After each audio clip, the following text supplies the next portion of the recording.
You want me out of the shot? You want to move?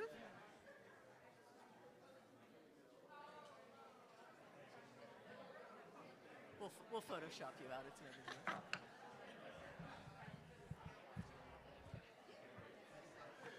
All right. Should I leave Okay. my water down here? Yeah.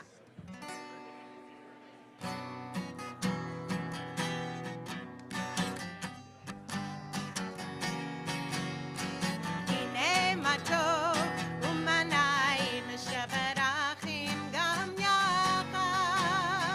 הנה מה טוב ומה נעים שברכים גם יחד. Join us.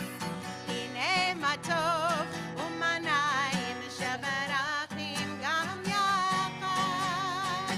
הנה מה טוב ומה נעים שברכים גם יחד. How good it is, how sweet it is to be together on this day. How good it is, how sweet it is to be together on this day. הנה מה טוב ומה נעים שברכים גם יחד. הנה מה טוב ומה נעים שברכים גם יחד. Shalom Aleichem, Salam Aleikum. Shalom Aleichem, Salam Aleikum. Shalom Aleichem, Salam Aleikum. Shalom Aleichem, Salam Aleikum. הנה מה טוב ומה נעים שברכים גם יחד. הנה מה טוב ומה נעים שברכים גם יחד. Thank you, Micah. Are you on? Is this working? Now it should be good. Thank you, Micah. All right, let's call this 2025 annual meeting to order. And I can see without counting that we do have a quorum. So thank you all for showing up. Hineni, that's what we are. I'd like to thank Brotherhood and Sisterhood for setting up this wonderful brunch with lox and bagels, and we even had some gluten-free bagels. Yay. And I'll start by, as we start almost every meeting, every board meeting, we start by reading our mission statement. And in May, the board adopted a new mission statement with guiding principles. So this will be the first time that we can test it out, and you can hear the new mission statement, and I will read it. It was adopted by the board on May 19th, and our mission is to be an inspiring, welcoming, and inclusive Jewish community that honors tradition while embracing progress, creating opportunities for spiritual growth, lifelong learning, meaningful connection, and purposeful service. Along with that, we have 4 guiding principles. Belonging is number 1. Temple Sinai is our extended family and home, where we can be known and cherished. We welcome all who come to celebrate together in joy and comfort one another in sorrow. Number 2, learning. Temple Sinai is where we learn about our heritage, explore and grow our understanding of ourselves and others. Number 3, seeking. Temple Sinai is our sacred space where we cultivate awe and wonder as an affirmation of our commitment to Reform Judaism. We welcome those of all faiths who question, struggle, engage, and evolve. And last but not least, number 4, serving. Temple Sinai is our foundation for taking responsibility for one another in our greater community, Israel and the diaspora. Our commitment to Tikkun Olam, repairing the world, encourages us to speak and act on behalf of our fellow human beings. Growth happens here. And with that, I'm going to ask Rabbi Jay to start us off with the Devar Torah.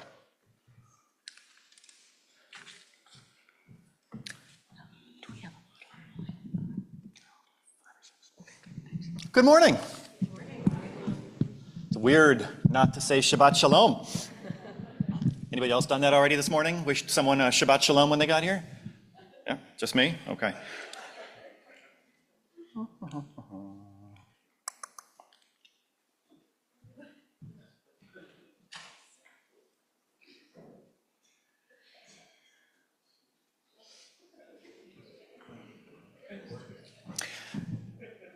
Many of you have heard me say that I really do appreciate the stories we tell as our personal Torah. And so this morning we're going to be telling the story of Temple Sinai's year.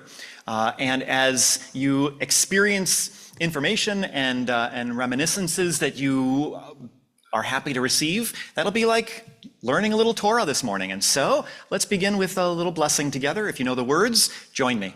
Baruch atah Adonai Eloheinu melech haolam, asher kitshanu b'mitzvotav, vitzivanu la'asok b'divrei Torah. This Shabbat coming up, now that it's Sunday, we're now studying this coming Saturday's Torah portion. It's called B'Ha'alotcha, and it's the narrative of our time in the desert, and this is about a year into our journey. So Moses now has been shouldering a lot of responsibility for a year, and it has worn on him. He's got an enormous amount of kvetchy Israelites, all of whom want decisions on conflict between them, and Moses is really the only identified individual who can adjudicate the matters. He's exhausted, and so when he's with God, he wants to tender his resignation. He says to God, God, this is too much. I want out. I cannot carry all this people by myself, for it is too much to me.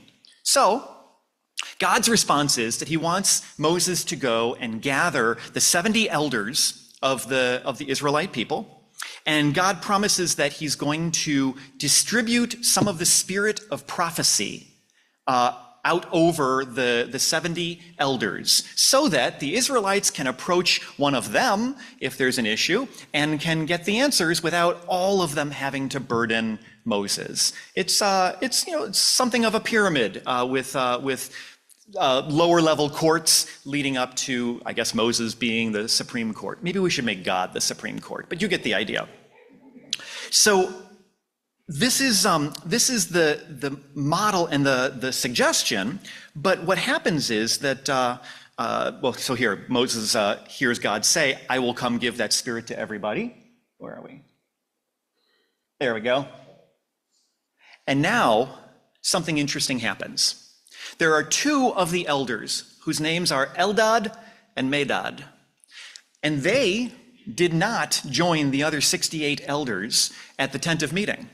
They stayed back in the camp. And when Moses heard this, he learned something interesting. That is that as God distributed that spirit of prophecy out among the elders, even though these two guys didn't go over to the tent, they still got their share of prophecy. And in fact, now they're over there in the camp and they're prophesying and they're making a little bit of a hullabaloo. Joshua comes running to Moses and says, you've got to stop this. This can't go on like this. And Moses answers him in what I think is a really important way. It's the end of what I just brought up. Moses said to him, are you wrought up on my account?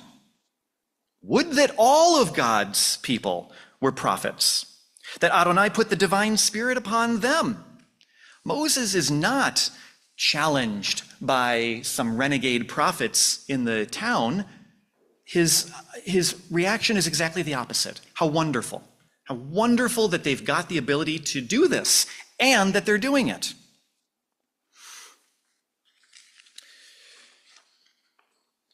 If you've spent any time with me talking about Judaism over the last many years, you probably know that I take my inspiration from none less than Moses himself, who knew that more engaged people is better than fewer engaged people. And it's this excerpt that's a guiding principle to the way that I view tomorrow's Judaism. I playfully tell people that if I'm successful at realizing my vision for Temple Sinai, then I'll put myself out of a job because everyone will feel fully empowered and encouraged to fulfill those meaningful expressions of Judaism that have, for most of our people's history, been outsourced to the rabbis. And so my vision of leadership is a pathway that'll take us to a less centralized Jewish leadership and a more engaged owner-operator model. Increasingly, and now I'm going to give you some examples of how we've been working on this. Increasingly, lay leaders have been engaged to facilitate prayer, even when Cantor Micah and I are in the room. They read their own poetry, they deliver their own teachings, they offer their own music. And Sinai Circles is a good example of something created on the premise that they're not owned by the professionals. They're volunteer run, and Larry and I are just there to support. Another example, 30 years ago, mourners would look to the rabbi or the cantor to deliver the eulogies for their loved ones. But these days, children, siblings, partners, grandchildren, they regularly take on the task of eulogizing their loved ones. And there are occasionally services where we don't even speak because the family members have done such a lovely job or gone on too long. Part of what's been made possible by the Lillian Fund has been to bring in dynamic musical talent to the synagogue over the last number of years. And when those musicians come, they've got a unique ability to offer feedback. And you never know for sure if they're just lying to us, but we consistently have those musicians tell us the Temple Sinai is a singing congregation. And that feels to me like something of substance because they can compare us to actuals on the ground. I think if we weren't, they might just not say anything about it. And that, I believe, is in place because of the culture that Cantor Micah and I have worked so hard to push. And we continue to push that vision even further to include dynamic, participatory, engaged singing in every spot around Sinai. And as simply as rearranging the chairs of the sanctuary and having brought the lectern down off the bima into the center of the room, we've sought to emphasize that the shared task of cultivating the experience of this thing should happen from our midst and not up front as a performance. My vision also includes, moving forward, a greater focus on the balance of personal growth and service to others. The 11th century rabbinic commentator Bachya ibn Pekuda from Spain taught that the more that one opens up their eyes to the blessings of being alive, the more their sense of gratitude will grow. And the more their gratitude grows, the more their desire to repay that blessing will strengthen. And the more they find that desire strengthens, the more they will be motivated to contribute to the betterment of the world that God expects of us. This mirrors my experience and that of so many others with whom I speak. We know that we live in a great country, and we enjoy incredible privilege. We know that we don't deserve those blessings any more than the vast majority of the world who is less well off than us. And so from that place of privilege, full appreciation, I feel motivated to give back in the multitude of ways that are available to me. And so when growth happens at Sinai, and it's actualized in its highest and best ways, we establish a personal balance between focusing on ourselves and working for others. It's why I love our new mission statement so much. Because in addition to all the wonderful outcomes that can happen for folks who are making Sinai a meaningful part of their lives, we've added in the goal of transforming that growth into purposeful service.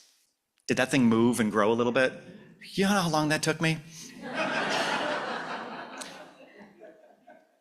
And we continue to seek opportunities in every sector of this operation for people to find deep, meaningful ways to show that commitment to learning, and praying, self-exploration, creating relationships with others, and growing as a result. Moses managed to keep the place going because he had help.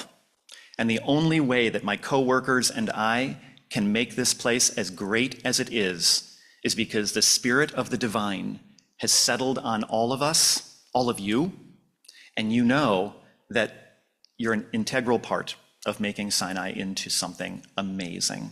It has been a remarkable year, and I can't wait to share some more detail with you in a little bit.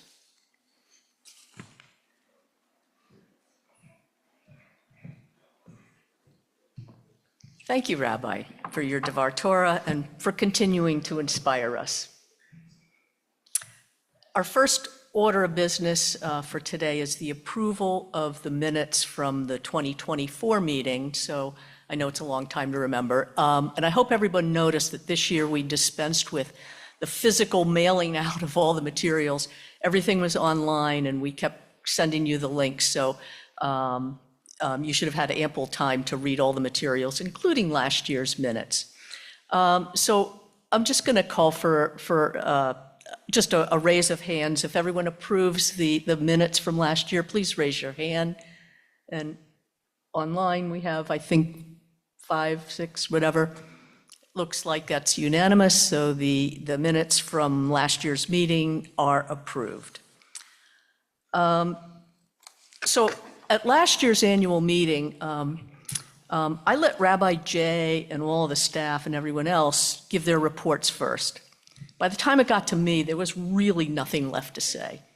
So this year I'm changing it up and I'm going first. I want to start by saying that I am filled with a deep sense of gratitude and pride for the strides that we have made together as a congregation. Our journey through this past year has been marked by growth, your unwavering support, and a shared commitment to our Jewish values and traditions. It has been my honor and pleasure, and I said mostly pleasure, but I would say 99% of the time it's been my pleasure to serve as the congregation's president these past 2 years. I want to take a few minutes to highlight the milestones that we've achieved together, the challenges that we've encountered and probably will continue to encounter, and the vision that we will continue to pursue. So we've had a number of significant achievements over the past year, and in no particular order, because I think randomly. But probably one of the most important things we did, we adopted a comprehensive strategic plan that will guide our future growth and development. You're going to hear more about the strategic plan from Steve in a few minutes, and in the months to come, we'll be communicating that out because I realize we have a really good turnout here, but not everybody in the congregation is here today. So everyone's going to hear it from different media and at different times throughout the next few months.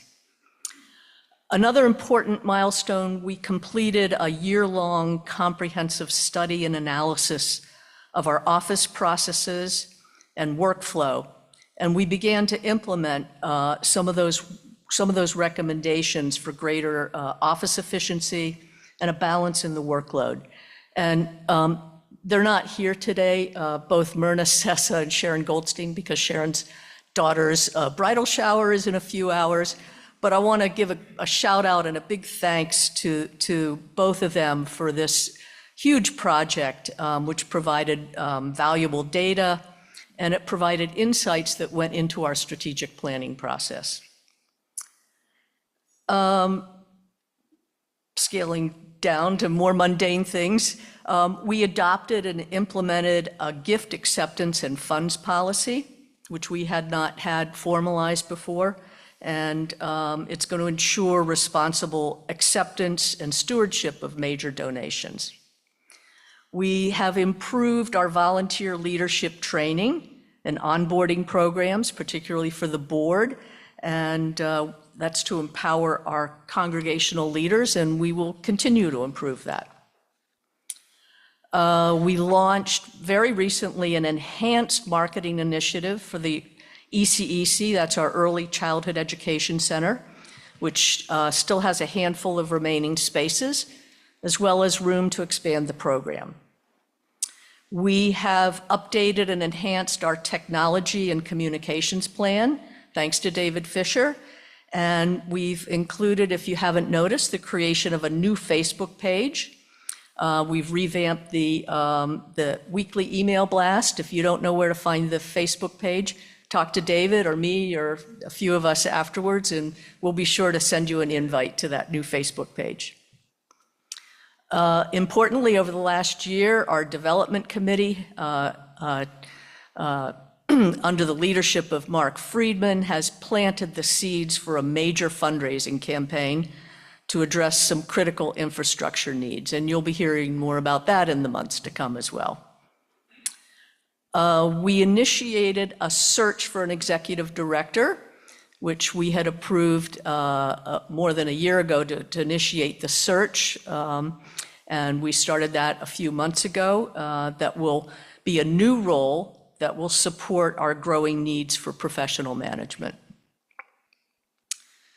Sharon's not here, but we have a big thanks to Sharon and Shelley. We've completed a number of infrastructure improvements that were immediate needs. We had some atrium windows that were cracking, we've replaced. If you remember, the HVAC systems for the atrium stopped working last July or August, which was not good, and we got it replaced in a very quick manner in time for the high holidays last year. The rabbi's study has been completely redone, which was implemented or initiated when the ceiling tiles started to fall.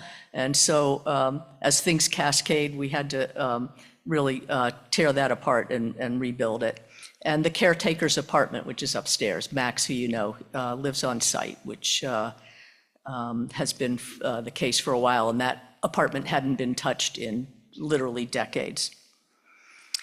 A few other things we've done, we haven't completed it, but we're in the midst of exploring the acquisition of additional cemetery plots at our site at Fairfield Memorial Park right here in Stanford. And I mention this because at one of the recent board meetings, I know many of you know that we do have this Temple Sinai Cemetery space, but not everybody knew that. A couple of board members said, I didn't know that. So now you know. And there is plenty of room now, but we're planning for the future and looking to expand that. On the money side, we have significantly increased our endowment through the Federation's partnership with the Harold Grinspoon Life and Legacy Program. We're now in our 5th year. We've hit lots of milestones that they set for us. They've provided some nice incentive funds that we've been able to use over the last few years, and we're going to continue with that program to build our endowment. We've had our leaders continue to be visible in the greater Jewish community, as well as in the interfaith community. And we've done a lot in terms of social action in the greater community, providing food, clothing, and compassion to those in need.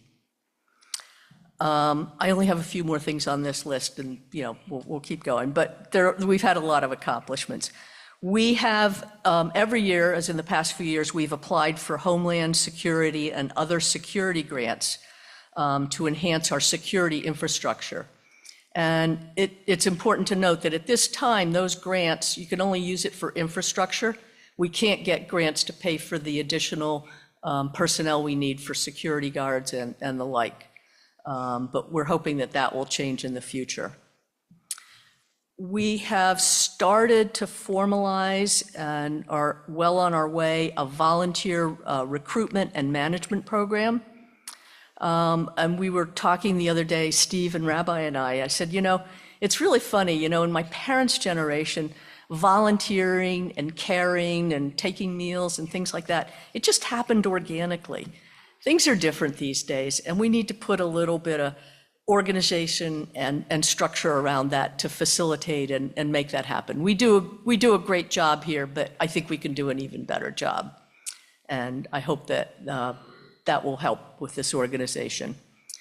And just for those of you who were at the service that we had this past Shabbat, the Pride Shabbat service at Scalzi Park, I just wanted to note that that was a combined effort with Federation, Temple Bethel, and us. And in the past year, and I think in the coming year, we're going to continue to do more collaboration with the help of Federation and the other Jewish organizations, which I think is something we all want. So that's my sort of short list. If anybody wants the long list, you can talk to me afterwards. But along with all of our accomplishments, we've had some challenges, and we're going to continue to have those challenges. We have a need for even greater security and, more importantly, situational awareness. Every one of us should be aware in light of the increasing anti-Semitic threats. But the challenge is to balance this need for extra added security with our guiding principle, which I just read to you, of welcoming everybody. So it's a balance, it's a challenge, and we're going to try to get it right.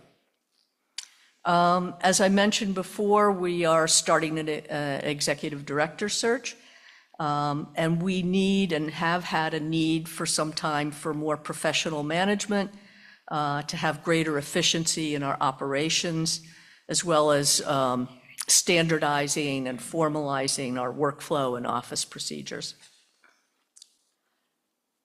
We've had a need for better technology and software to support our communications goals and our office processes. We continue to look for something that is affordable and will meet our needs.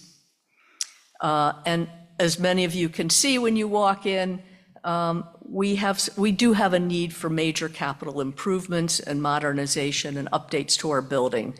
The roof, the building, the parking lot, the patios, the outdoor space, when you walk in. So you'll hear more about that in the months to come. And as I've been saying to the board for a few years, we do try to do capital budgeting, but we need to improve how we budget, which we do, and more importantly, how we're going to fund the ongoing capital repairs and expenditures that we need to keep and maintain this homey, beautiful building that we have. So those challenges remain, and we're going to be working on those. But I just want to share with you that in my years, these past 2 years as serving president, the vision that has guided me every day that I've been doing this and leading the congregation, every day my vision has been to build and maintain a congregation where our Reform Judaism thrives for generations to come. My personal mission has been to provide both inspiration and opportunity to everyone who walks through the doors and joins us online.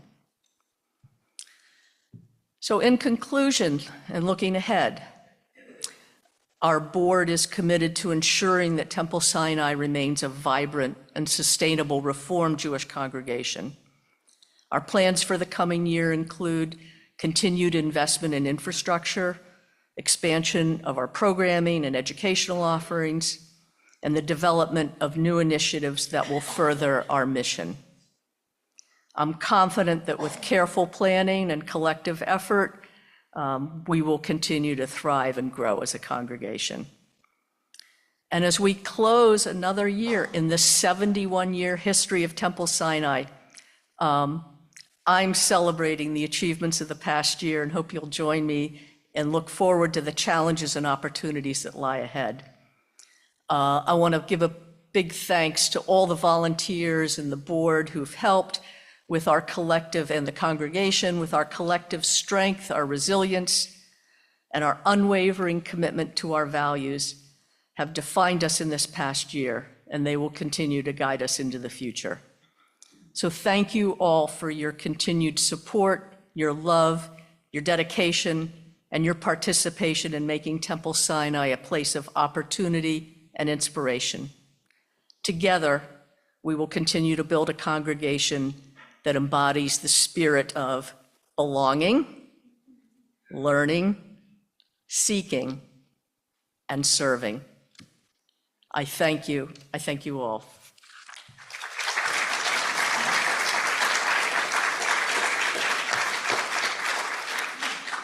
So at this time, that's the last speech I'm going to make for a while. At this time, I'm going to hand it off to Bruce Heller to give us our financial report.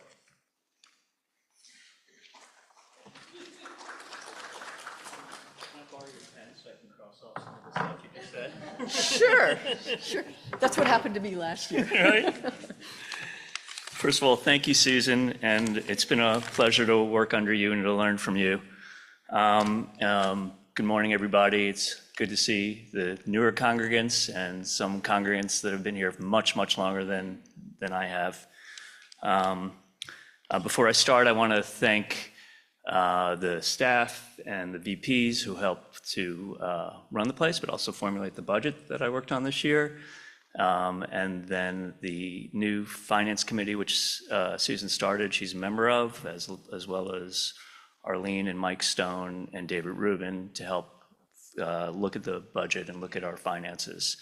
And I particularly want to thank Arlene, who I've referred to as my rabbi this year, because she's been it's been great to learn from her. So anyway, as most of you know, we work on a fiscal year, and so I'm reporting on fiscal 24, which ended on June 30th of last year, but I'll talk a little bit about fiscal 25 as well. So in terms of the current operations, our total income for fiscal year 24 exceeded expectations, coming in at $2,401,000 against a budget of $2,249,000. This outperformance was largely driven by strong fundraising and additional facilities revenue. Due to higher than anticipated security and facility expenses, particularly due to ongoing upgrades to our building, as you heard about, and rising costs across the board, our overall expenses were above our budgeted projections, $2,361,000 versus the $2,293,000 budget. You know, by the way, when I did Amida, I had an exposure to the budget back then. 10 years ago, our budget was half of what it is now. So you see, we're really a growing congregation in many ways. So even with the higher expenses, we outperformed our expectations. We budgeted a $44,000 deficit for the fiscal 24 and ended the year with a surplus of $39,575, which we added to our cash reserves. Our membership and religious school attendees continue to grow, contributing both to revenue and to a thriving, engaged community. With this growth, however, has come added pressures on our staff and operational infrastructure. As such, our fiscal 25 budget reflects increases to accommodate this expansion responsibly, especially in staffing, security, and facilities.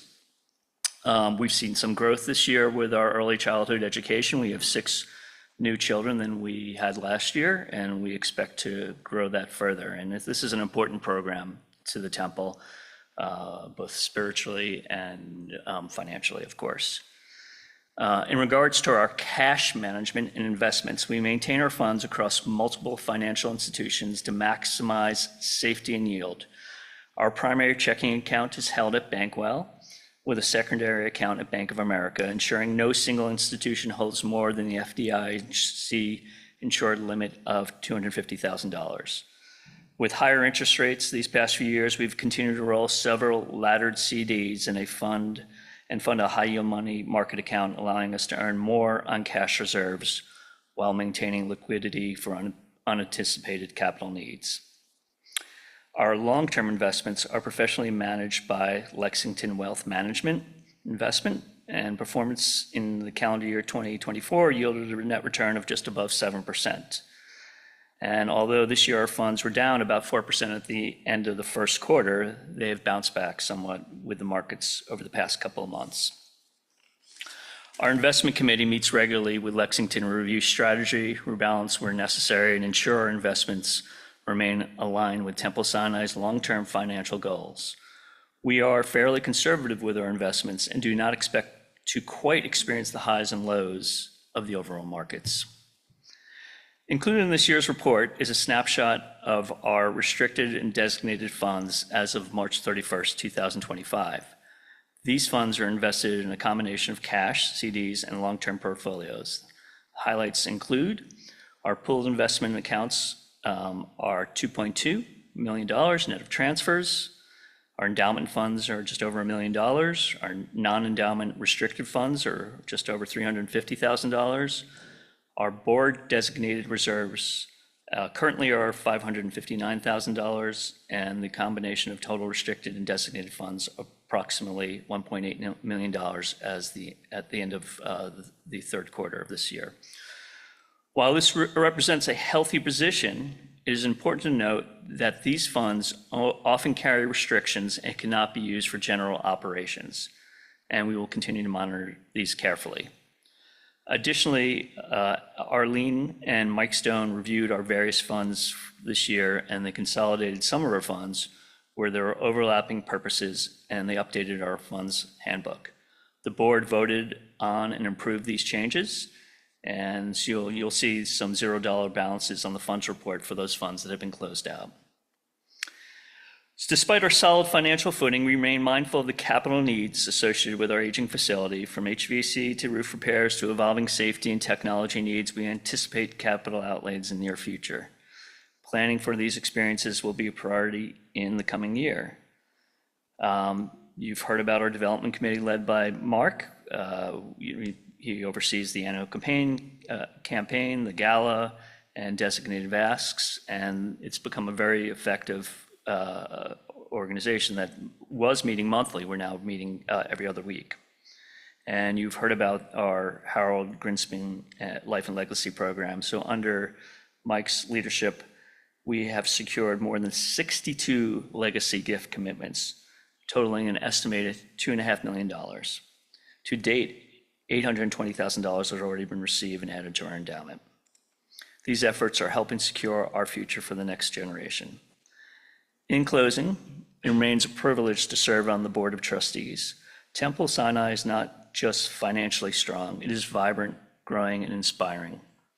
We are grateful to our clergy and our staff and our lay leaders, and to all of you who make this this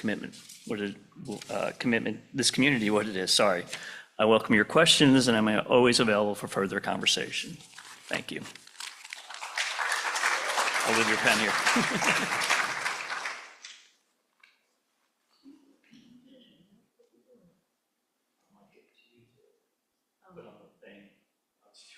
Oh, yeah, sorry. It's on the thing. It's right, is it available on the? Sorry, okay. I can do it. Yeah, no, sorry. So I had thought we were going to have the one pager that Bruce had. Do you want us to upload it? Sure. Yeah. Did I promise I'd do that? I'm sorry. That's what we Yeah. All right, sorry about that, folks. So we're trying to save paper, so we'll put that up on the, actually, I can't do that because I don't have the access to the, we'll make sure that it's up on the link, so for those of you who want to look at the summary financial report. Remind me to do that. And then I'm going to turn this over to you. You don't need the gavel, right? To do the clergy and staff reports. Thanks. I wouldn't say no to the gavel. I'll leave it here just in case. My coworkers prefer I not have a gavel. A lot of you are aware that I'm now in my second cohort of what's known as the Clergy Leadership Incubator. It's a structured program with other rabbis that support us in developing and implementing vision projects. And so part of what it has really helped me with over the last number of years is the structure that goes into planning. And so what I'm excited to share this morning is the fact that as the year has been about a lot of planning, and you've heard about many examples, the strategic plan was a wonderful exercise that took a fair amount of time for all of those who were involved. Planning for and searching for and working on the onboarding of our hopefully soon to be executive director has taken a wonderful amount of exciting thought and time. You've heard now several little rumblings about a campaign. Getting that off the ground with an incredibly dynamic team has been exciting and required a lot of time. All of these things are about what's coming right down the road. And so in the midst of all of that, we've continued to run a dynamic program. I'm going to share a lot of what Larry has sent over for us this morning. He's sorry that he couldn't be here with us. He's dealing with a family issue. And so what I'm about to do is start some pictures going up over my head, which means you won't hear a single another word that I say. And that's fine, because pictures are always more fun. So the program elements this year include demographically, Sinai has grown. We've added 43 new member units this year. And what's so exciting about it is that they represent a really diverse demography. The whole range of the life's journey are a part of our new, class of members at Sinai. Circles has been another profound success this year. We successfully ran 27 circles. There were 170 people who were involved in the programs, and in many cases, those circles have created relationships, which of course is at the center of the purpose. Those relationships took people beyond just camaraderie into friendships, especially in moments of life that require a little extra support. They've taken care of each other during sickness, through mourning, during challenges of personal times. We have circles whose friends hike together, barbecue, go out for dinner, share Shabbat together, and on and on and on. And we're seeing that we're moving beyond our goal for developing community to seeing that the aspirations of deeper connections are really being realized. We have a group at Sinai that we call Staying Connected. This is for our active elders. And this year they've had a vibrant program of activities. They spent some time with Stamford's community shlicha, Eden Rafelovich. They have had a discussion led by Gary Jones, who's the director of the JCRC, the Jewish Community Relations Council. They had an 8-week watch party where they were sharing in the show The Beauty Queen of Jerusalem and then having discussions about it afterwards. And they took a guided tour of the Aldrich Museum with the Martha Diamond exhibit and really loved the day. One of our great programs each year is Mishloach Manot around Purim, and this year we assembled and put together and packaged up 430 Mishloach Manot. That includes bags for members. Members include ECEC families and staff. It includes all of our volunteers. The effort to make this happen was impossible to overstate. 43 different volunteers drove that afternoon to deliver the bags to congregants' homes, and that is really one of the most fulfilling mitzvot that happen at Sinai. It's so fun to walk up to someone's home with nothing other than a Chag Sameach and give them a little gift from their synagogue. Because our students in school come from so many different communities around Stamford, and therefore so many different schools, school districts and schools within Stamford, it becomes necessary for us to go an extra step to try to build community, because the kids don't see each other outside of Sinai as much as I did growing up with my classmates. And so we have lunches on Sundays after religious school for each grade. And during those lunches, really beautiful connections are made. These are families who have a reason to be together, and the outcomes are pretty remarkable. In fact, this year, a number of circles were created, play dates were organized, and new friendships were initiated. We have the caring team which many of you have been a part of or been recipients of the services of over many, many, many decades. And as always, it needs a little reinvigoration every couple years. The demands on the volunteers are enormous, and they burn out. Anybody would? And so this year we have, again, reinvigorated the caring team. And this is a group that ensures that when one of you is going through something, a loss, an illness, a life cycle challenge, that your synagogue family is there to support you. Meals are the most obvious way, but there are other mechanisms that we have to be there for you. And so we've been out there doing incredible work, getting meals to where they need to be. And I have promised Larry that I will say that the team who is making meals is actually really small. Only a couple of you are in the room. There are only, I don't know, less than one hand's worth for a congregation of more than 400 families. That's a burden. That's how you burn out volunteers. So if you have the ability to say, I could make a meal, or I could deliver a meal, let me or Larry know.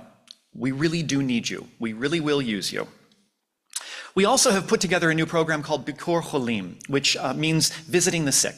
One of the central mitzvot of our tradition. And this is focused on people who are isolated in their homes and are feeling disconnected. And so we've been matching up a team of volunteer and trained volunteers, matching them up with some of our isolated folks to make phone calls, to check in, maybe to swing by and have a cup of tea, to just spend time together. Nothing more than that. And if that sounds like something you'd be interested in, you'll need to let me know too. We had a new member, Havdalah, which is an annual program. This year it moved to Temple Sinai, and we had 55 new members who attended and enjoyed themselves. And then afterwards, they came right across the room to this side so we could enjoy Cantor Becky Mann's concert as our artist in residence. We have, as I said, people spread out, so we have geographic parties all over the area. We've had one in New Canaan. We had one down in the Cove a month or two ago. Our next one is in Pound Ridge. We'll move over to Springdale, I think is soon. Anyway, little by little, we're bringing people who live physically close together into the same space so they know who their Sinai neighbors are, and they've been marvelous. Larry and I took out a group of young adults to dinner recently after Shabbat services. I noticed that we have had an increasing number of young people, 20s, pre-kids, most of them, showing up to services on a regular basis. And 2 of them sit over here, and 1 of them sits over there, and 3 of them sit over here, and we thought they should be sitting all together. And so we went out to dinner. We went to Tutti Pazzi after services one night, and we introduced them to each other. And out of that emerged a new circle and an effort to organize regular Shabbat dinners together because they all like being here for Shabbos. So now when someone meets us and is considering the congregation, they say, is there anyone my age here? I can genuinely say, yeah, actually we do. The men's retreat this year was, again, a wonderful experience. A number of you were with us. We had 22 guys, which included 6 guys who were there for the first time. And we had just a lot of fun. It is, as I've said many times, it was a program that was inspired by the success of the women's retreat. We have learned what you all do, what you'll tell us anyway, and the men's retreat again this year, run by Brotherhood, was really remarkable. Larry and I, all we had to do is offer a little support here and there, but Brotherhood ran it well. Any questions before I invite my colleagues to come on up? Marvelous. Then I'm not going to step back up here. I'm just going to invite Cantor Micah to come on up. And then after her, Maura Phyllis will share what the ECEC's up to. And right after her, Maura Erica will take it over for the religious school. Good morning. I was told to be brief, so I will try to do that. A couple years ago, Rabbi Jay dubbed me the Chief Creativity Officer of Temple Sinai. And I love that title. It was sort of already happening, and I take great pride in that. So I organized my remarks this morning around what I see as kind of like the four main pillars of my Chief Creativity Officer title. So those four categories are music, art, poetry, and Torah. So in the musical category, just really high level touch points from this year, our annual Cantors Concert. It's always a joy for me to sing with my daughter and friends and cantorial colleagues. It's a great fundraising effort. The theme was time, and so all of the songs had, about the passage of time or the concept of time, and it was a lot of fun and a great evening for our community to be together. We had our musician in residence, Cantor Becky Mann, who we sang her music throughout this year, and she led services with us and Ruach, and did some learning with us over the course of the weekend, and an Avodat Halev service and a concert. And it was just really great to get to be with one of our movement's up and coming Jewish singer-songwriters. She really is fantastic, and she already wants to come back, so she really loved us too. Kolot Sinai is thriving. They sang for Rosh Hashanah. They lifted our spirits at Shabbat Shirah, our Shabbat and song, and at our annual Sisterhood Shabbat. We have new members who have lent their voices to our group, and we are looking forward to another really successful musical year with Kolot. And all of you know that Ruach has come to a close after 20 years of making music together. There was a hard and sad in some regards, but we believe, everything, there's a time for everything. And when one door closes, another door opens. I'll throw all the cheesy cliches at you. Rabbi Jay and I have had many conversations and will continue to brainstorm. There's going to be something wonderful that comes in its place. And we have a rich repertoire of Ruach arrangements, music that we have come to know and love. It's not going to disappear. The people who sang with us and make music with us are not going to disappear. Something beautiful and new is just on the horizon. So when we know more, we'll share it with you and get excited, because we are. All right, art. We had 3 art Beit Midrash sessions this year. We made Chagall stained glass windows. Oh, are pictures coming up? Do we not have any pictures that I sent you? Okay. This would have been better with pictures. We made Chagall stained glass windows. We made bean mosaic trivets right around Thanksgiving that I know many of you who made them with us used at your Thanksgiving Seders. Maybe use them at your Seders too. And our last one, just a couple weeks ago, we made polymer clay mezuzot, and they were really, really beautiful. And we just had a great time sitting around a table, making art together at each one of these programs, talking to one another, getting to know each other, and connecting while making art, which is what I love to do.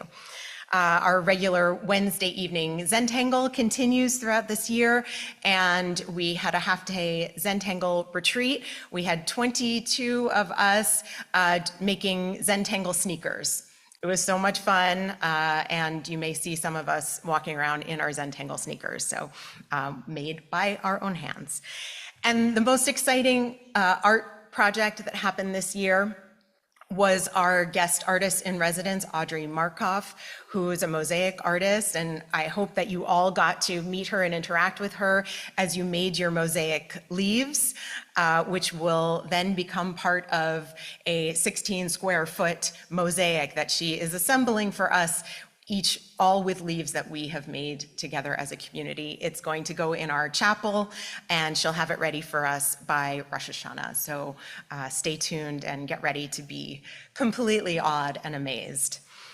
Our Our next category is poetry. My poetic license circle has been running for a number of years now, and we continue to grow our body of creative liturgy. We study a prayer, we look at different interpretations that are out there, and then we write our own. And we had our first poetic license service this year where every reading was written by someone at Temple Sinai. We scattered them throughout services at the women's retreat and on the high holidays and regular Friday nights as well, but we had a special service designated for them. And a really exciting moment was when Barbara Orwick set one of our congregants' poems to music. Joni Ross wrote a beautiful reflection on Kaddish, and Barbara set it to music, and I sang it, and it was just incredible. You'll hear it again. And our last category is Torah. I've got a great Friday afternoon Torah study group. We meet on Zoom. We have great conversations every week. It's open, so you can pop in and join us anytime. I love learning with this group.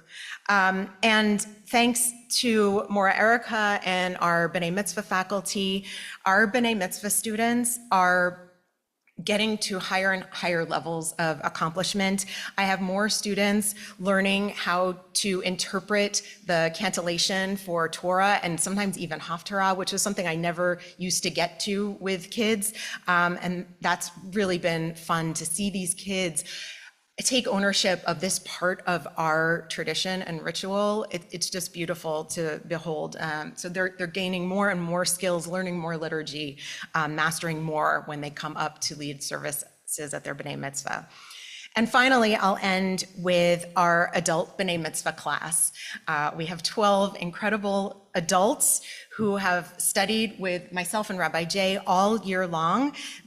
Most of them have learned Hebrew for the first time, or refreshing after not having read Hebrew for many, many years. We studied all aspects of Judaism, the holidays, liturgy, history, life cycle, ritual, you name it. And we are currently preparing for our adult B'nai Mitzvah service, which will be Friday, June 27th. And I hope that you will all join us to celebrate the amazing accomplishments of these adults. In preparation, they have written poetry, they are writing kavanot, introductions to the prayers, they've mastered the Shabbat evening liturgy, and many have learned to chant from the Torah for the first time. So again, June 27th, we hope that you'll be there and perhaps you'll be inspired to become B'nai Mitzvah yourself, either for the first time or again. Thank you so much.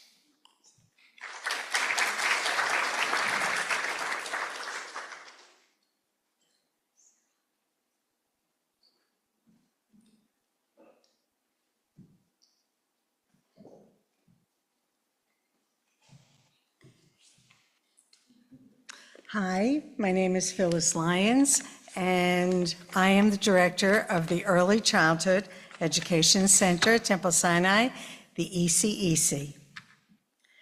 We opened about 3 years ago, and our goal was to provide a safe, nurturing, enriching environment that gave children roots of Jewish values. We wanted to be welcoming to all families, all religions, all backgrounds, and we wanted to give children the opportunity to be the best that they could be, to be able to thrive in who they are. Well, we've become so much more. Today, as you heard, it's funny, I felt like Susan as I was listening to all of these things. I said, wait, I was going to say that. I was going to say that. So you might hear some stuff that you heard already. We have 30 children in 4 classrooms. We have 8 full-time and 1 part-time teachers, and they are a warm, nurturing group of women that work together as a team. Our school, I'm proud to say, runs as a family. All of our teachers are CPR, medication trained. They take workshops, they do seminars all throughout the year. And several of our teachers are actually going on for their CDA, which means they've worked all day and they'll go home and take online classes just to show how dedicated they are to enriching themselves in the field of early childhood. We've built a community.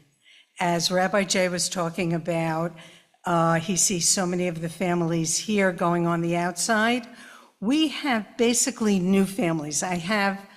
At the moment, I think I only have 2 families that are actual temple members. Others are all young families that are just starting their Jewish journey. And it is so heartwarming to watch them come and make friends within the school, but to also, oh, you want to get together for a picnic? How about a barbecue? Let's make a play date. So we're forming a community within a community. And they're also finding a home at Temple Sinai. They're attending our Tat Shabbats, and they're attending our holiday programs. They're included in everything, and we want them to know, and they have participated in all the events. This year, we've done several things to enhance our program. We bring the Stanford Museum and Nature Center in once a week with live animals so that the children can experience the live animals, to learn about them, to learn about their environment. And we also provide a drumming class for the preschoolers. And most important, and the highlight of everybody's week, we do Friday Shabbat with Rabbi Jay. And what's so nice is Rabbi Jay knows all the children by name, and when they see him in the hall, you hear all of these, Rabbi Jay, and Rabbi Jay has even met some of them outside, and where they also recognize them, and that encourages them to also feel part of this whole community. We've added the new upper playground. Thank you, Temple Sinai community, and the children are loving it. We've put on a bunch of ride-on toys, and we've added a water flume to, it's divided into 3 areas. The tot area, the upper playground, which is the new area for the 2 to 5-year-olds, and we have a water area where from the infants on up, once the weather is warm, we have sprinklers going all day long. And next year, we are adding more to our existing programs. We're going to have a back-to-school night, which will enable the parents to come without their children, to meet me, to meet Rabbi Jay, and more importantly, to be able to go into their child's classroom, to be able to appreciate what's actually in the classroom, to meet the teachers one-on-one, to be able to hear about the curriculum that we're offering, and to hear about what their child's day looks like. We're going to have, in addition to that, 3 family programs throughout the year, because we cater to working parents. They drop their children off in the morning, they pick them up at night, they first have to go home, they prepare dinner, they do whatever they need to do. So they don't really have the opportunity to meet each other and socialize, and that's what we're trying to provide more of. We're adding a handwriting program, so we make sure that we're readying the children even more for their kindergarten experience, giving them a little bit more literacy and helping them with their fine motor. We're having a music program that is specifically tailored for our 1 and 2-year-olds. And that's what our year has been. And I'm going to read my next sentence because I want to make sure I get it all in. I am proud of all that has been accomplished and deeply grateful for the support of our families, our staff, and the Temple Sinai community. I look forward to growing together, and as the motto of Temple Sinai is, growth happens here. So I thank you all.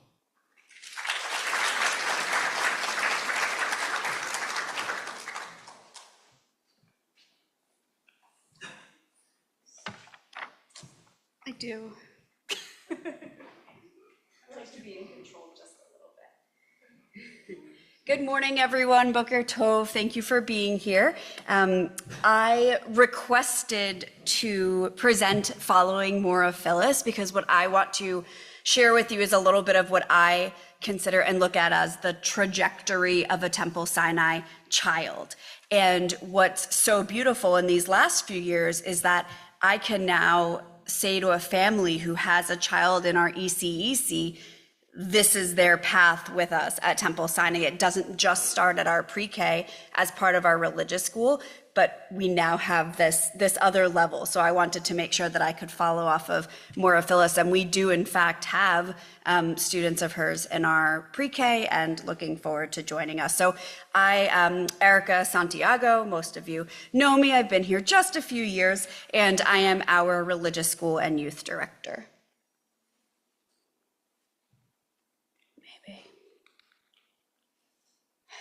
Oh. So I won't read it out loud. It is on our website, but our religious school also has a mission statement, which now as I'm thinking about it, that the Sinai community has adopted a new one, it might be time for our parent committee to give it another whirl. So the story that I'll tell you is the story of youth engagement and education, both formal and informal at Temple Sinai. So we have lots to offer, starting with our families with young children. I oversee all of that programming aside from the ECEC. So things like our twice a month Shabbat for families with young children. Once a month, we have more of a service setting, and we all go downstairs for dinner and socializing. Just like Maura Phyllis said, we are a family, we are a community, we are a group of working parents, and I can't get our families out of the building most evenings on those Fridays. I'm looking at Eric chuckling where I'm like, okay, everybody, 6:50, 5-minute, 10-minute warning. It is a blessing to spend, Shabbat with all of our families there. We do holiday programming. We invite, the community and guests in. We've had some wonderful partnerships with PJ Library, both in the past and this year through our partnership with the local United Jewish Federation of Stamford, Darien, and New Canaan. And some summer meetups, especially now that we've got a playground. I used to do some kind of bagel-y morning meetups, and I look forward to bringing some of those back this year. As we don't have as much formal programming during the summer, it's a nice chance to keep our children engaged and getting to know each other. We also have our religious school program. We are a pre-K through 7th grade program, our Hebrew learning program, and as Cantor Micah mentioned, our B'nai Mitzvah program. And we also go all the way through for students through 12th grade and high school, middle school and high school, through our only a few years old Tikkun Sinai that most of you recognize, has now sort of brought it into our TS Inspire program with many offerings. So I'm going to go through. I also have some pictures. And this is first our families with young children. Natasha Fenster, who is a beloved congregant at Temple Sinai, who runs that program on the Fridays. You can see Rabbi Jay with us for Sukkot, and similar to Maura Phyllis, our older kids love animals as well. So we've brought in different community programs that we offer here. Through the religious school, partnerships with the community, with Larry and our engagement community, we are fostering a sense of safety and security for our children and our families at a Jewish institution. There have been studies over the last few years, particularly during some of the COVID years, that show the positive reporting of children and teens based on the amount of interaction and support that they have had with positive Jewish adults in their lives, and we see that they are thriving and reporting most positive mental health status when they have had these types of relationships. We are building our partnerships. Shocking to everyone, but events where we hand out food after religious school have been a huge success. So we've partnered with both the sisterhood and the brotherhood to have some kind of cook-offs. We did a chili cook-off, a kugel cook-off, a hamantaschen cook-off, and they're all on the calendar for the next program year because it's been an awesome way to have intergenerational programming and support and access to maybe not the chili, but some traditional Jewish foods for our students that they might not have at home. I think one of my favorite pictures on this slideshow is Lily and Zosha here, and we are creating lasting friendships. These are two of our very active 7th graders who are officially moving up into TS Inspire and leaving our religious school. And they made t-shirts for the last day of school that they're, finishing religious school, Hebrew, I forget what it said specifically. It was like Hebrew school, graduates, whatever it was. And we're so, so proud and excited of the time that they've spent here. So I figured that was a good one to put in for you. So TS Inspire, for me, is one of the most exciting pieces of what I do. For those of you who don't know, prior to my full-time role at Temple Sinai, I was our part-time youth group director, youth director. I am a product of the Reformed Jewish movement. My mentors, though my mother was my youth group director for most of my life, but my mentors were my camp counselors and, the folks that were involved in the youth movement and NIFTY and my synagogue. And so I started here while I was out living in the world as the youth group director, and to speak about where our teen engagement has come and the things that we offer. Each year we are growing thanks to support from the Jewish Federation's community impact grants, from support of our congregation, not only fiscally, but in giving me some flexibility to experiment and keep growing as our world of youth engagement changes. The needs of our teens today versus 12 years ago when I started working with our teens have changed, and that means our programming and our offerings have had to change along with them. So this is just showing, I loved the new addition to our mission statement. Sorry, the mic doesn't come with me, about the work that we do to support our community. So we have a group of teens making sandwiches for New Covenant House. Some of our teens with Rabbi Jay, that was one of the days that we were probably setting up for Purim or another event. And then at the very bottom, for those of you who don't know, we partnered with a national North American organization called Honeycomb this year that teaches and provides curriculum and resources and grant funds for Jewish youth philanthropy. And, a lot of us think about philanthropy in our worlds, and as adults, how to be fiscally responsible and taking care of our world. And this is something that we are now imparting on to our teens.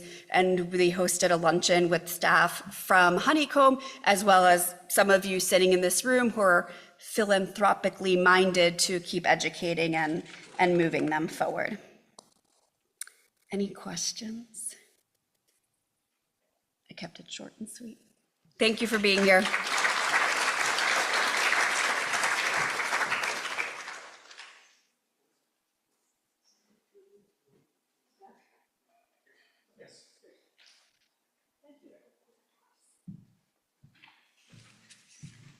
Thank you, Erica and Cantor, Rabbi, Phyllis. It's always a pleasure to hear about everything that's going on. Oh, Bruce, what, are you waving something to me? Oh, great. Oh, awesome. So Bruce now has a copy, and I apologize, that was my miss, that I had promised Bruce that I would facilitate getting it uploaded to the annual meeting materials, which I neglected to do. But Bruce has a one-pager, two-sided, that if anyone would like a copy of the financials, please feel free to pick up a copy when you can. Our next order of business is for me to appoint, this is right out of the bylaws, I am appointing 2 inspectors of the election, which is going to happen momentarily. And I have asked Muriel Ashley and Edith Sammers to do that for us, because I know it's going to be a really hard time to count the votes. So if they'd both like to come up. Edith, you want to come up here? And Muriel's on her way. One of you can count the votes here when people raise their hand, and one of you can go take a look over Rabbi Jay's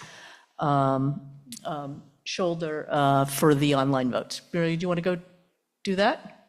Go look over his shoulder? It's all right. Yeah, no, you're fine. It's all good. And so now that I have appointed those 2 as the inspectors of our election, the next item of business is the election of officers and trustees. Larry Cryer was our chair of the nominating committee. Carol Lilienthal will be standing in for him, so if you want to come up. Larry Cryer and his wife Randy Katz, whom you all know, are up in Waltham celebrating the birth of their new grandson, Nathan Robert Shapiro, who was born just within the last week. And they're proud parents. Those of you who remember Sarah and her husband Zach. So a mazel tov to them. If they're listening in, I'm not sure that that they're online. Probably changing diapers. So, Carol, let me find the slate and stuff. Carol, I think, are both of these on or not? Yes, they're on. Okay, good. Both on. So Carol, do you want to tell us who was on the nominating committee with you? And I'll find it in a second if you can't remember everyone's name. Here we go. Okay, so Larry Cryer was the chair, and the committee consisted of Alan Barr, Elizabeth Giles, Liz Lebo, Aaron Levinson, Lisa Silva, and Susan Costin. I was ex officio. So was Liz Lebo. No. Liz Lebo was on, no. It's automatically, this is done by the bylaws. It's automatically a representative from Brotherhood and Sisterhood. The president is ex officio, so I came to some of the meetings. So, yeah, those were the 7. And so this year, I did put up, and I hope you all saw, let's see. That's what you need? I just wanted to print out, here we go. So what we do is we elect, we have staggered terms for both officers and trustees. So for trustees, we elect 4 every year for a 3-year term so that there will be always some continuity and new people. So I did put on the website the list of everyone, because it always drove me crazy that if you only list the new people, then you don't know who's still on the board. Is David around here somewhere? I don't know. Can we waive like the official language of resolutions and stuff? We kind of have.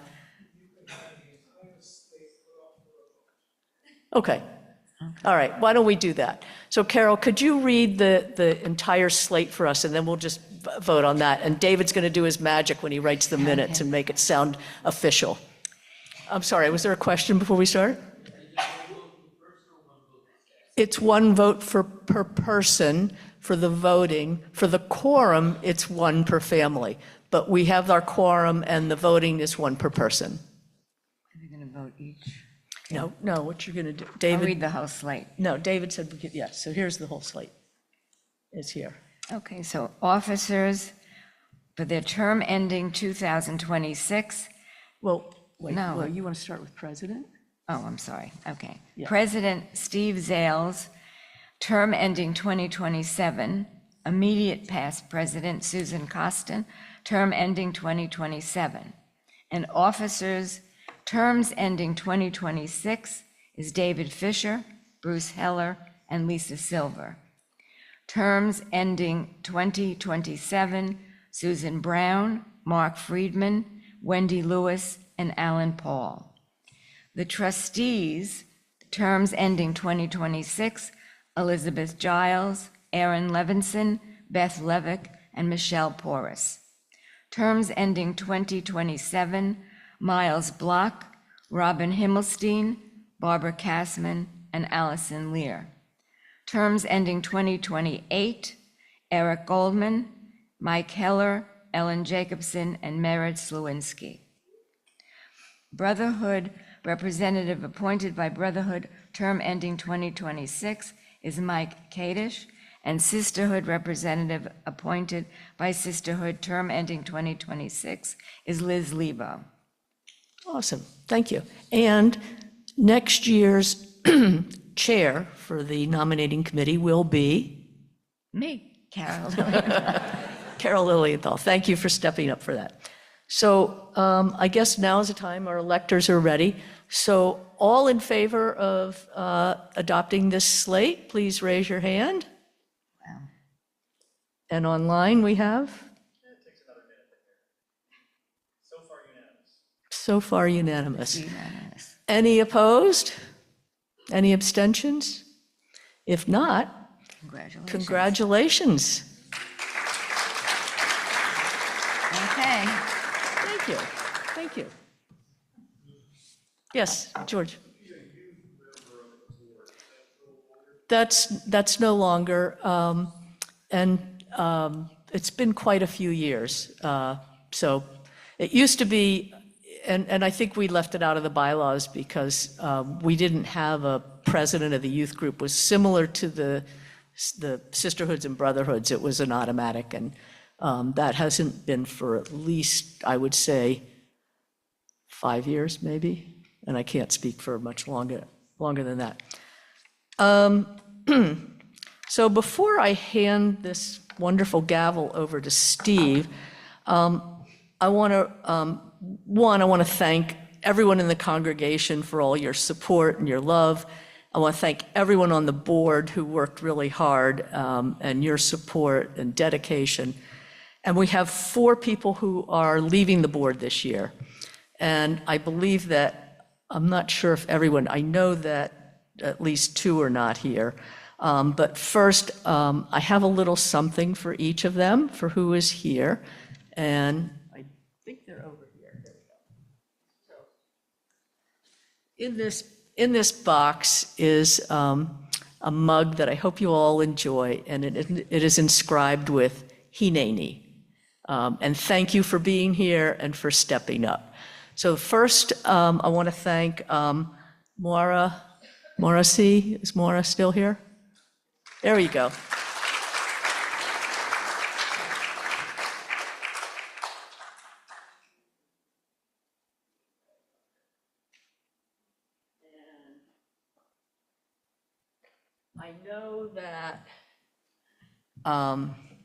I know that Sharon Goldstein can't be here because her daughter's bridal shower is in about an hour, and she was too nervous to come, and she's busy setting up. So, but I want to thank Sharon, and I know all of you will thank her, and I know you all do that because she's put in so many hours.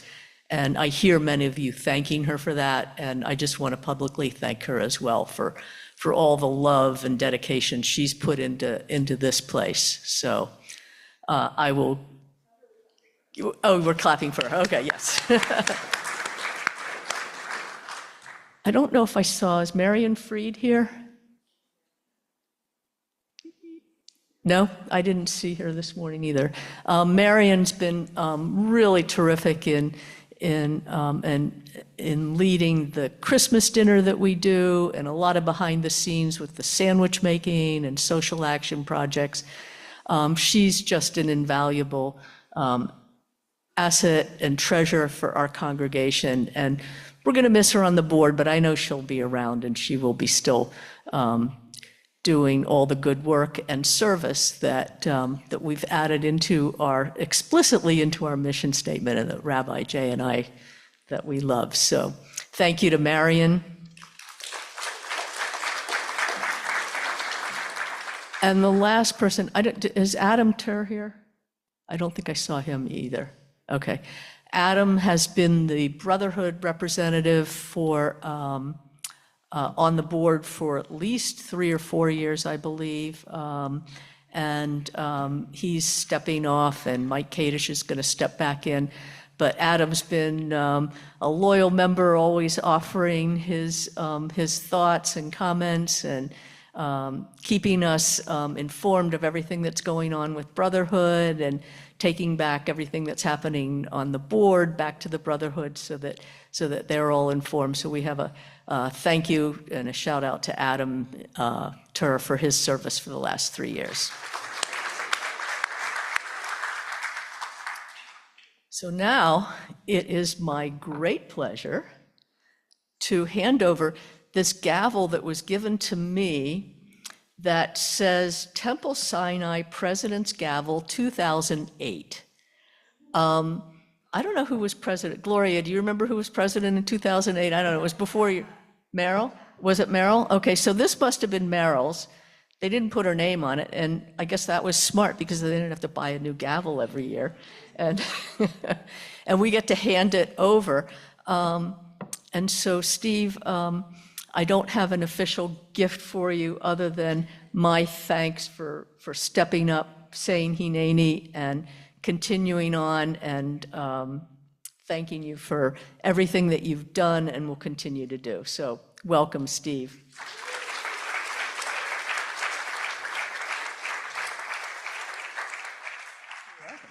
Stay here. Okay.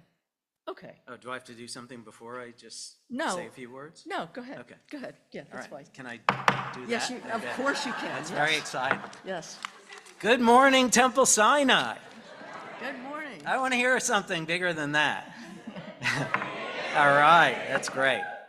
It's really great to be here, and I get so excited hearing all the reports and seeing what's gone on in the last year that it makes me feel really good about my presidency. But before I get into that, and I'm not going to take too much time because I know everybody's been here for a while and you want to enjoy the rest of your Sundays, I do want to express my and all of our appreciation for all the work that you have done, Susan, all the time, and it's a lot of time that you have put into your presidency for us. The example you've set in terms of your treasure, your financial giving to the temple, and the talent that you have, which I am going to lean upon when you are the immediate past president to support me in my role as president. Thank you so much. I always have thought of orchids. Let me bring this over.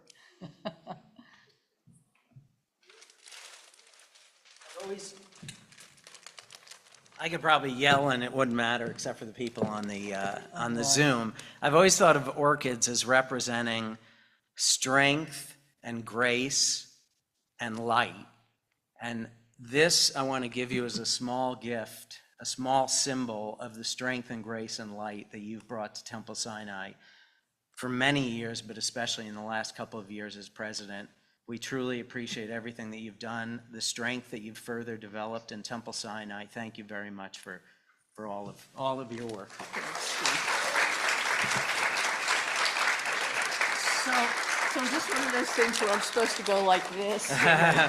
No, but I'll do this again, like just an to alternate? recognize this. Okay. So Thank thank you you. very much. Thanks, Steve. Thank you. As you know, and I do acknowledge now that I've been through this first part of today's session, that we really did cover pretty much everything that I have to talk about, but I'll still do a little bit anyway. To our clergy, our staff, the lay leaders who are here, and many of you are here today, thank you for being here, and our congregants. You have built such an incredibly strong and thriving foundation. Unlike most of those who are in other congregations who will be inheriting the presidency, I'm not stepping into a role to fix something, but to build on something that is truly vibrant. And that is an incredible gift that I am lucky to have. And I couldn't be more honored or excited for my 2 years as presidency. I'm looking forward to my presidency both with humility, but also with purpose, and knowing that we are so strong, there's so much to build on. I'm really looking forward to it. Whenever I come to the temple, I will often think about those who are my role models in my relationship to Judaism. And those are my parents and my grandmother. My grandmother, who a number of you know or knew or know of, was a leader at the national level of Hadassah. And she fought throughout her life for Judaism and was driven by Jewish values, particularly Tikkun Olam. Back in the 60s, she went to Mississippi to convince Jews and non-Jews to support school integration and civil rights in general. And she marched on Washington with Dr. King. My parents were both deeply involved in leadership roles in their congregations and in UJA and in the Jewish community at large, and they felt a very strong connection to Jews throughout the world and to the state of Israel. My engagement is driven a lot by my experience with them, but I also do things differently and am involved in my Jewish community differently than they are. But I feel their legacy in everything that I do. We each have our own history, our own stories, our own connections to Judaism and Jewish values. Some of us, maybe many in this room, come to every single Shabbat service on Fridays, even on Saturdays. Some of us don't come as often, come maybe to just a high holidays and a few life cycle events. Some are here for study, some for service, some for song. Some come to volunteer on a regular basis, and we've heard about a lot of you today. Some come really for the social connections. Some come for Zentangle and all the Zentangle events. We all relate to Judaism on an individual level, but what ties us together is something really powerful. It's a strong sense of belonging, a special bond of community, and a feeling that I know many of you share, that this is our second home. One of my goals as president will be to build on what we've already experienced here and further that mutual relationship that we have with Temple Sinai. Rabbi Jay talked about a lot of that in his words today. We're here to experience, learn, and grow from everything that Temple Sinai offers us, but we're also here to give back to the temple in whatever ways make sense for us individually. Whether that's giving financially, giving of your time and talent, whether it's teaching or volunteering or organizing or leading or helping others, or, as many of you do, serving the broader community.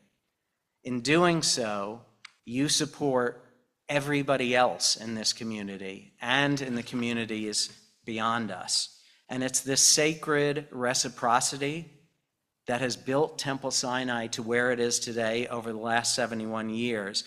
And it is my goal to help further build on that over the next 2 years and beyond to carry us forward into an even brighter future. I pledge to follow that model of reciprocity, that mutuality, and I will contribute in the ways that I can. I will honor the legacy that my parents and my grandmother passed on to me, and the legacy that you're handing to me as a president for the next 2 years. And I ask you all, and especially those who are not here in this room, because you are the most dedicated of our members, to join me, each in your own way, to help make Temple Sinai even better for us, for our children and our children's children, and for the community that we serve around us and the world around us. I would love to see us be a beacon for Judaism in our community and within the Jewish world. To guide our efforts, the rabbi referenced and Susan referenced our strategic plan. I know that at least one of you read the strategic plan last night and stayed up late to read it. It was in all those materials. I certainly appreciate it. I do not expect everybody else to read the strategic plan. It is 69 pages, but I'm going to give you a little taste of what the strategic plan includes, and then over time we'll be rolling out more information about the plan. So I want to start with thanking the task force, which in addition to Rabbi Jay, Susan, and me, included a great team of people: David Fisher, Heather LaFontano, Aaron Levinson, Beth Levick, Carl Rosen, Lisa Silver, Betsy Stone. This group spent more than a year listening to you, learning from you, researching from a variety of different sources, and drafting a thoughtful and actionable plan to lead us forward. Both Susan and Rabbi Jay spoke about the new mission statement and guiding principles. It is a description of what we want to be. It's also informed by what all of you told us you were looking for. More than 40% of all of our congregants completed the survey, which I'm sure to some of you felt like the survey was longer than it would take to read the entire Torah. And I appreciate all the input, as did the rest of the strategic plan. We conducted that plan. That 40% is an incredible response rate. Many of you also participated in the parlor meetings that followed that and gave us more additional feedback. So we truly appreciate the insights that you provided, which helped shape what we did and will shape our future going forward for Temple Sinai. So let me share a few of the highlights. Thank you.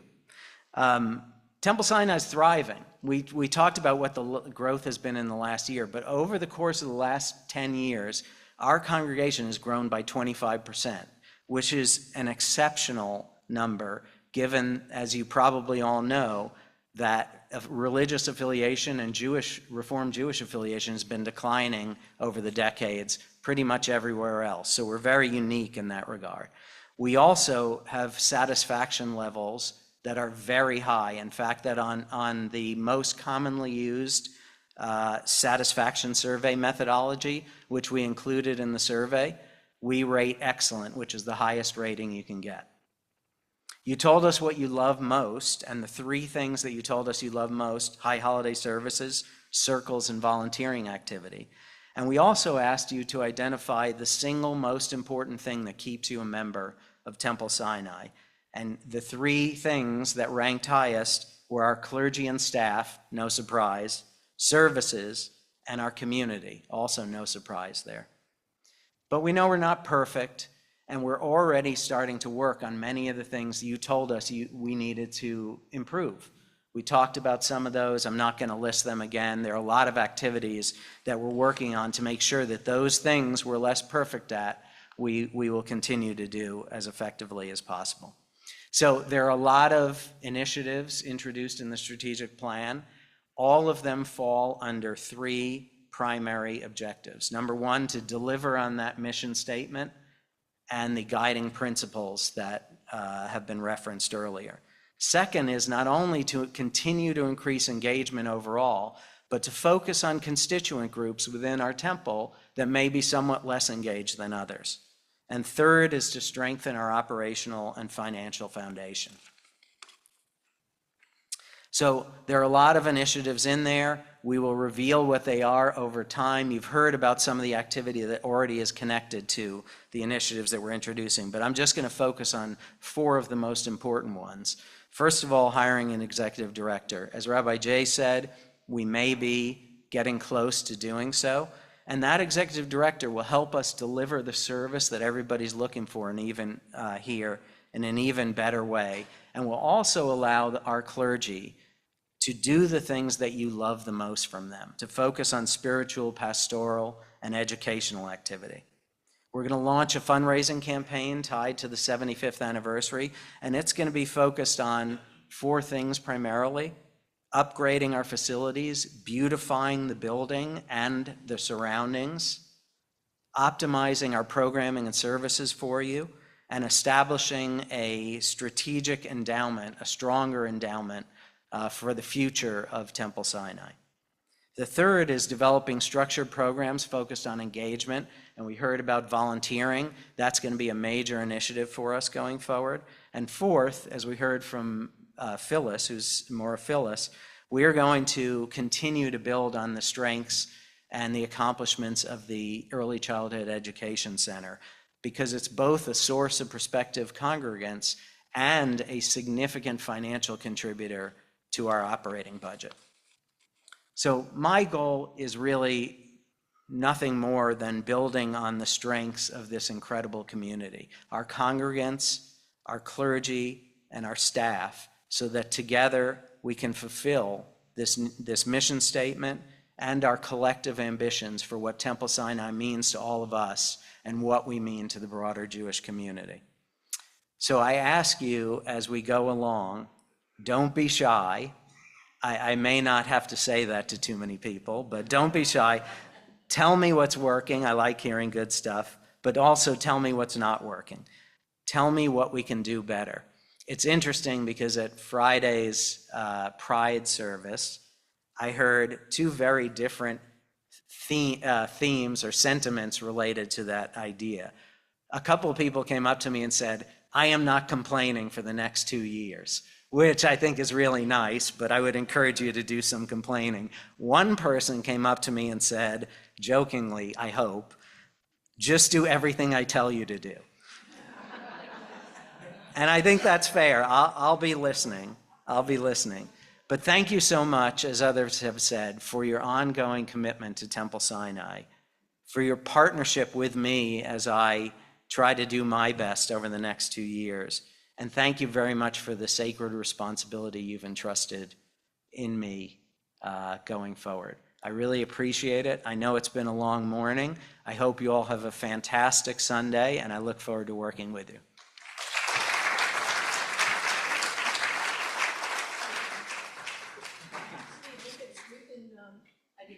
Oh, am I supposed to bang it? So we can adjourn the meeting and have a closing song. Oh, sounds great. There we go. Before we sing our closing song, I'd like to invite one of our coworkers, our newest team member, Sharon Feller, to come on over because today's a big day. Would you all help us sing happy birthday to her? Happy birthday to you. Happy birthday to you. Happy birthday, dear Sharon. Happy birthday to you. Mazel tov. Mazel tov. There's another one. At camp, we'd be asking you to skip around the room. We'll let it lay. Yeah, this year not happening. Thank you so much. It's a good day. May the good days continue. May God send that peace down on us. And if you care to join us on your feet for a little bit extra ruach, we'd love it. Oh, say shalom.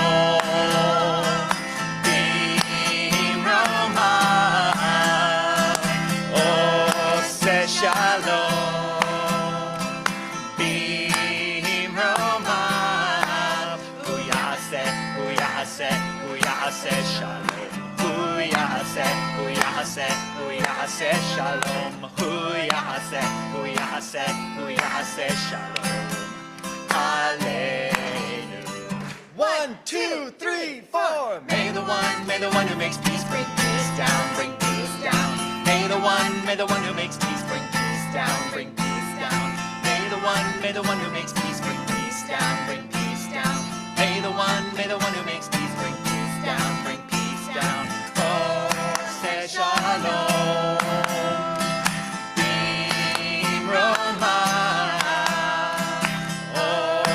Shalom,